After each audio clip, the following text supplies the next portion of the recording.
Yashil hudud barpo qilishimiz shart. Yashil makon u topshiriq emas, u buyruq emas, u vijdonimiz, bo'lajak hayotimiz, kelajak farzandlarimiz oldida mas'uliyatimiz. Yashil makonni qilmaganlar ertangi kunga befarq odamlarni qabul qilgan bo'lardi.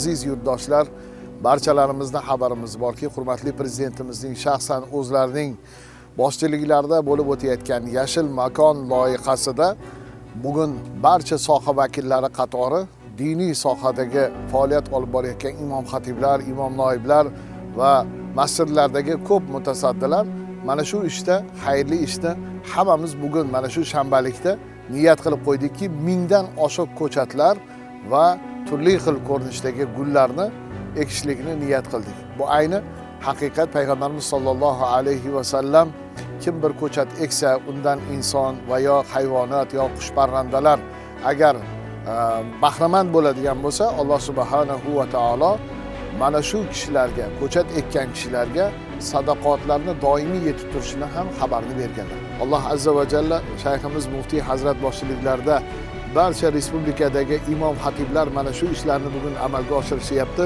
Alloh taolo Toshkent shahrimizda, poytaxtda ham qilinayotgan bu ishlarni hammalarimiz uchun manfaatli bo'lib, kayfiyatimizni, ruhiyatimizni yuqori darajada bo'lishga mana shu ekilayotgan daraxtlar o'zi sabab bo'lsin. Allohumma solli va sallim va barik alayhi bi rahmatika ya arhamar rohimin. Bismillahirrohmanirrohim.